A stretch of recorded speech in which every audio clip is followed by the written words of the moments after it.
Hello everyone, thank you for joining us. Good afternoon, and I hope you're enjoying being back at LT. We are thrilled that you have joined us today for our seminar, People and Performance Equals Profit.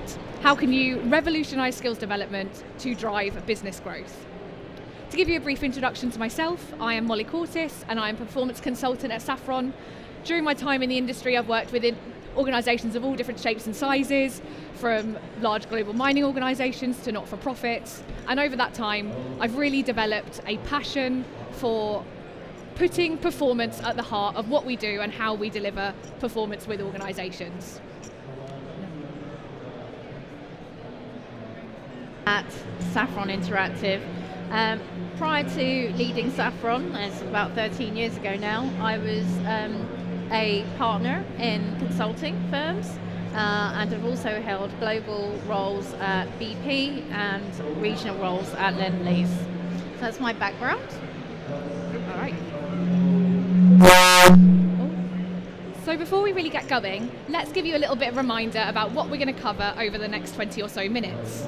We'll be getting to grips with why a strategy that nurtures your people and performance is vital to driving productivity, as well as why taking a closer look at some of the areas that might stop that progress in its tracks. And after that, we'll be exploring the opportunity that you have as a learning professional to pioneer change and generate an approach that revolutionises skills development to transform human capital into a competitive advantage by using AI with a human touch. And finally, we're going to touch on the ever-present demand for data and bringing this into producing learning that supports continuous performance improvement. So let's get going. So there's been a huge amount of talk, transition and development, particularly over the last few months, that has left not only learning and development, but organisations, governments, think tanks scrabbling to keep up with the release of ChatGPT, Google's Bard, and the consumerisation of generative AI.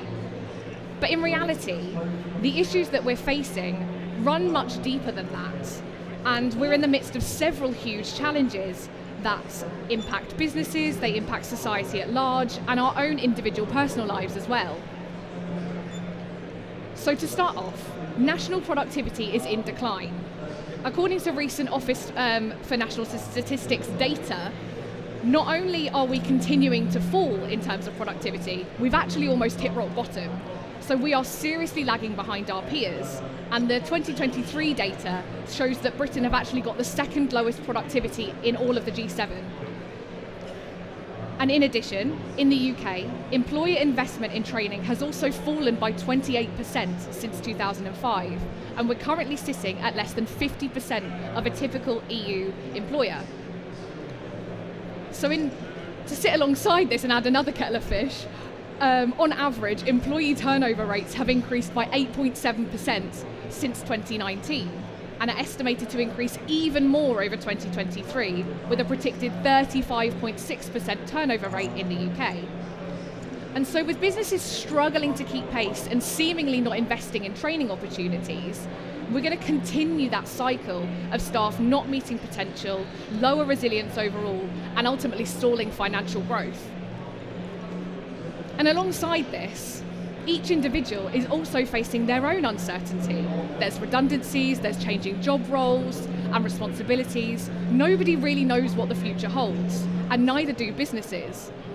Which brings me along to the final point on this slide, which is technological disruption, including developments in AI and automation.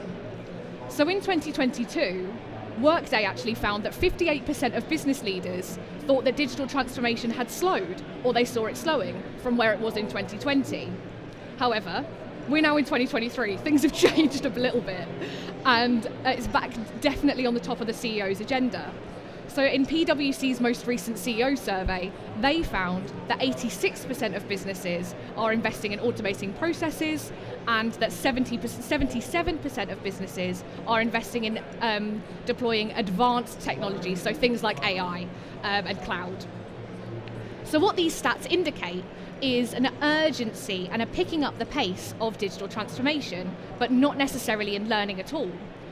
So, and to build on that, the rapid commercialization and consumerization of AI that we've seen, particularly over the last few months, has turned this on its head.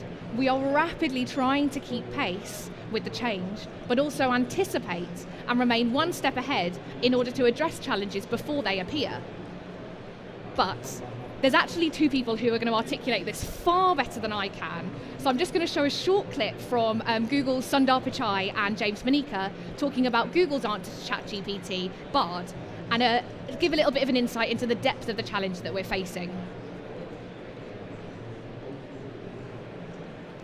I don't know. Is that playing? Can't hear that.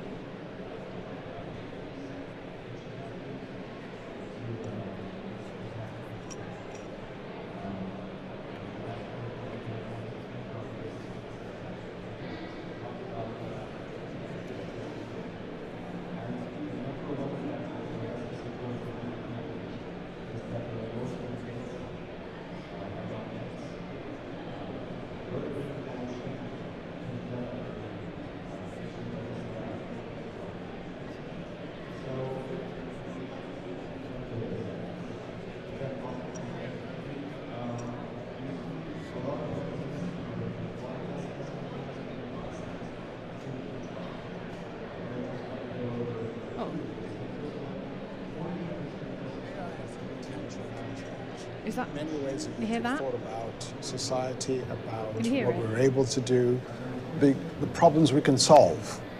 But AI itself will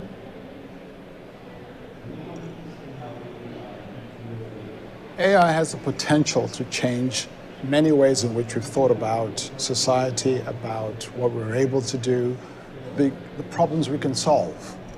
But AI itself will pose its own problems. Could Hemingway write a better short story? Maybe. But Bard can write 1,000,000 before Hemingway could finish one. Imagine that level of automation across the economy.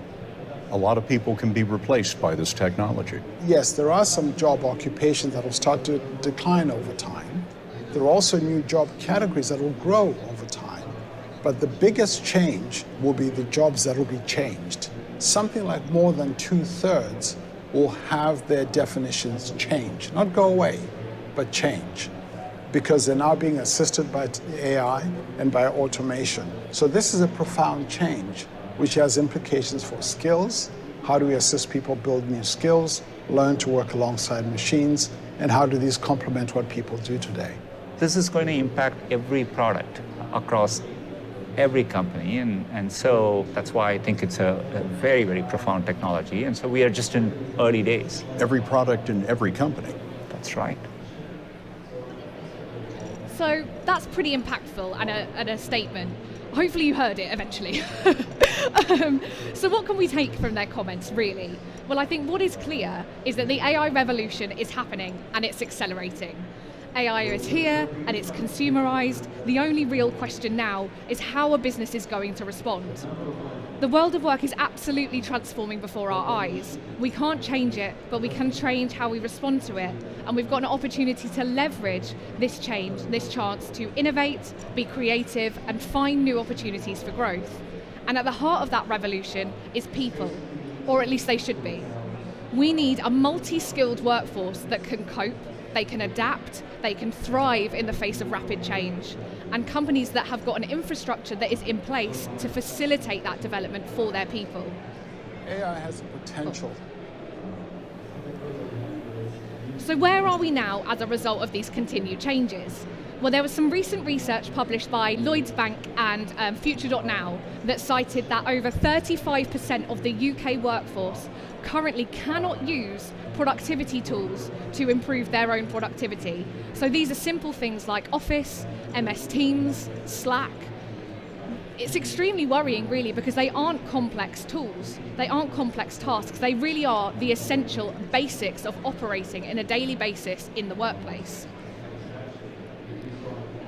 And this lack of essential digital skills for a large chunk of the workforce is likely to be a bit of a huge contributor to the sluggish productivity and the lack of growth that we are seeing across the UK.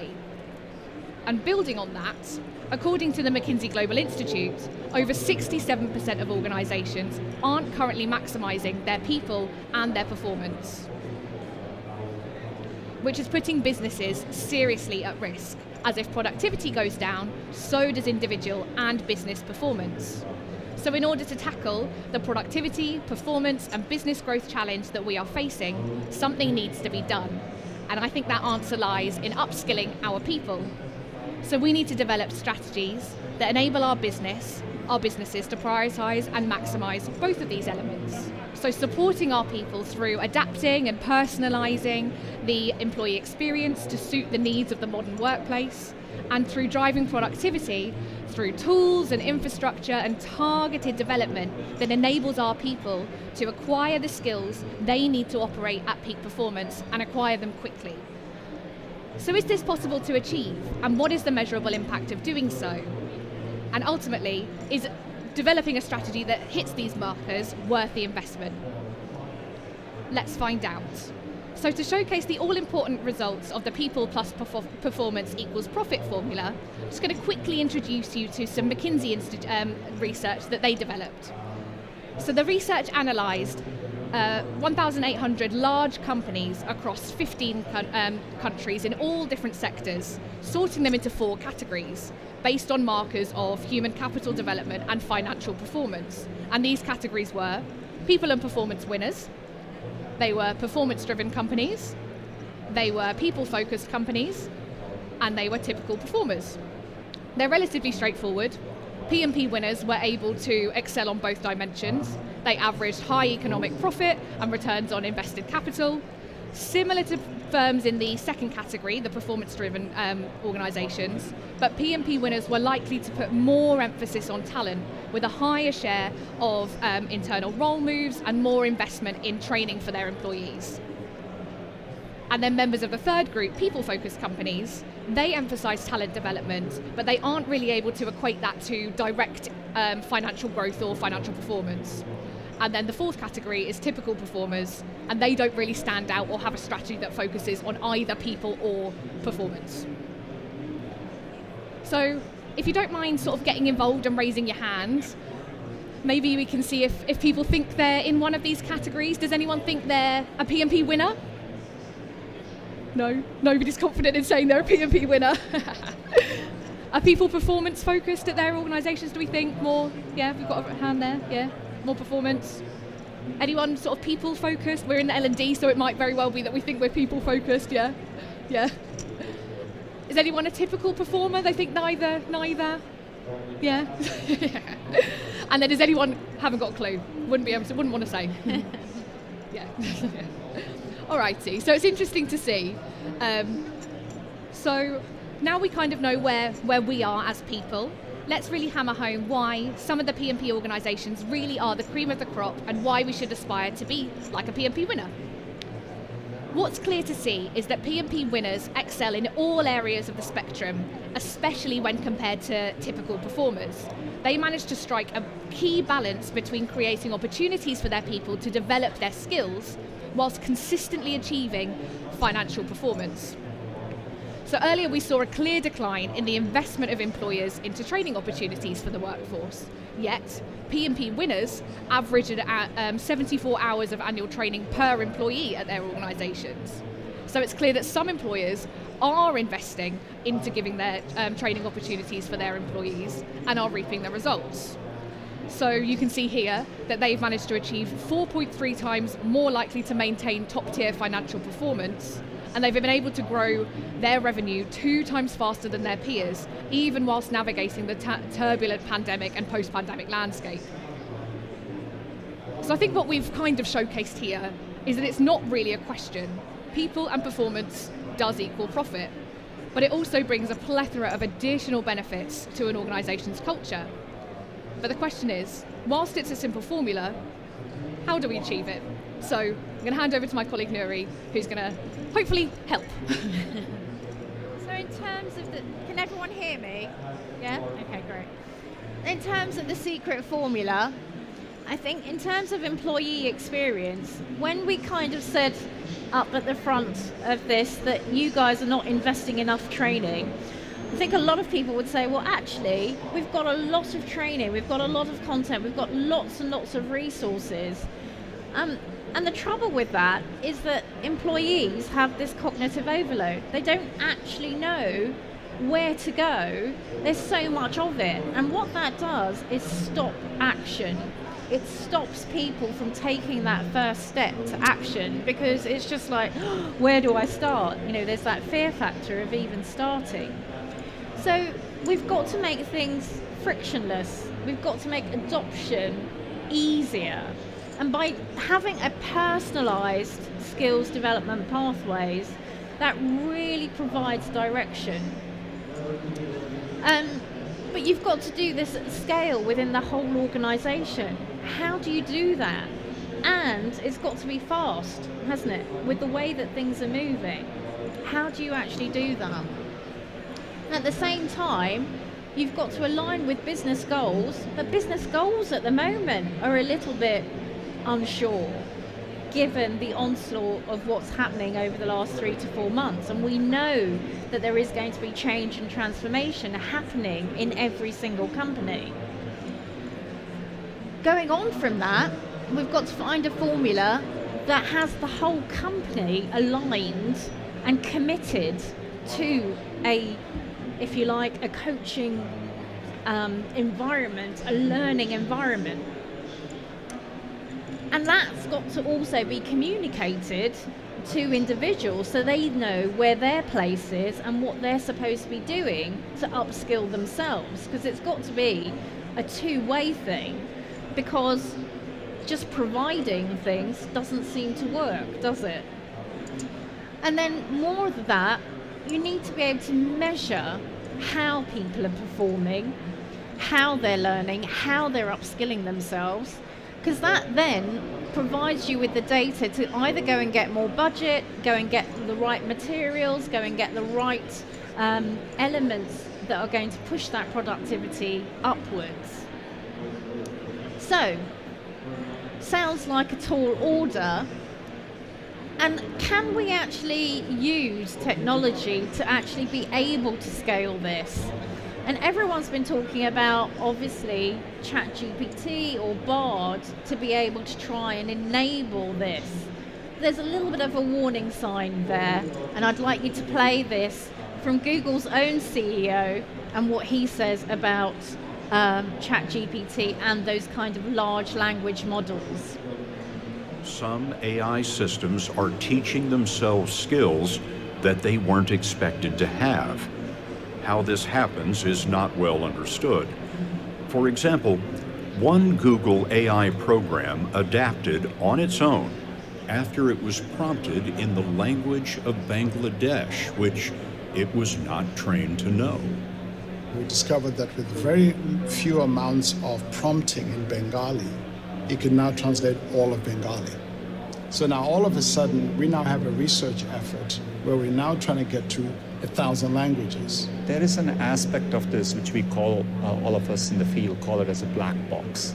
You don't fully understand, and you can't quite tell why it said this or why it got wrong. We have some ideas, and our ability to understand this gets better over time, but that's where the state of the art is. You don't fully understand how it works, and yet you've turned it loose on society?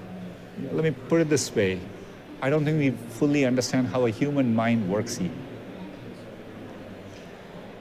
So out there is basically Google's CEO saying that there are elements of the large language models like ChatGPT and like Google Bard that are actually unknown. They don't know how it is learning itself, and they also know that some of the answers that are produced or some of the actual responses that come back are made up. They're called hallucinations in the industry.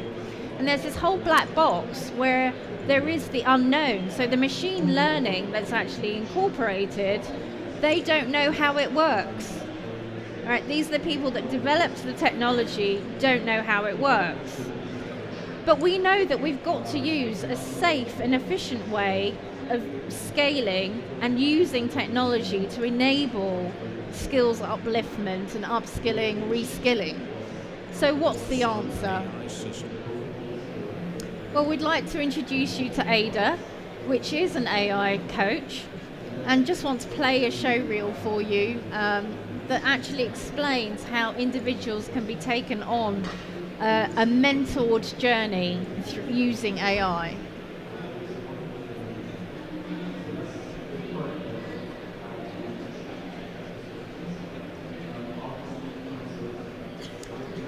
So this is where you get that personalized, scalable skills journey. You can talk to this AI mentor because Hi, it recognizes I'm Ada. voice. Nice to meet you.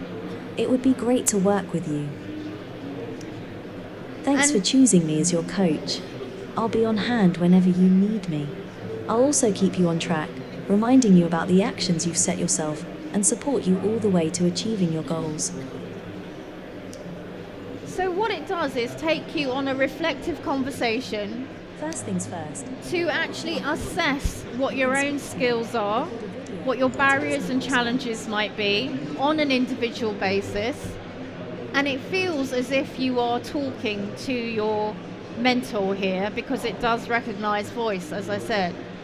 Takes you through a skills assessment of all of those essential skills, all the soft skills, and then because we are so bad at digital, it also includes a digital framework in here as well, so you can assess yourselves on digital skills. So these are the types of skills, and it goes from people who are getting started on that particular skill all the way through to mastery of the skills. So it's a self-assessment, but there is an algorithm that's built in to kind of make you more aware of how you are assessing yourself as well. Throughout, it's guided, a guided conversation. And after the skills assessment, you can either direct to learning management resources that you already have that create a personalized development pathway. So you're not making any new content, you're actually bringing to the fore the existing content that you have. And you make an action plan then based on how you're actually going to approach your skills yourself. And then Ada reminds you on a regular basis of achieving your goals. You get your dashboard so you can see how you're doing. More importantly, we don't want managers to lose accountability for the nurturing of their own people and teams. So managers also have a dashboard that they can see how an individual is progressing. Because we have sentiment analysis within the actual platform using AI again, because you're talking to it, it recognizes whether you're feeling confident, whether you're feeling nervous, whether you're scared, all of those things, and it then recommends that you go and speak to your manager or to your line, your line manager to go and have that kind of conversation if you're stuck in any way. Similarly, an alert is sent to your manager to say, now's the time to check in with your team member. So I would stress that the AI that we're using here is not ChatGPT, but it is AI in terms of sentiment analysis, NLP, so neuro-linguistic programming, and it is AI in terms of the actual coach itself, as well as the rich data analytics that you can get in the background in terms of telling you how an individual is progressing. So that's Ada. Please come to our stand over here where you can actually see it in action and try it out for yourself. We are also looking for organisations to trial it for free, so come and have a discussion with us. And thank you for attending today.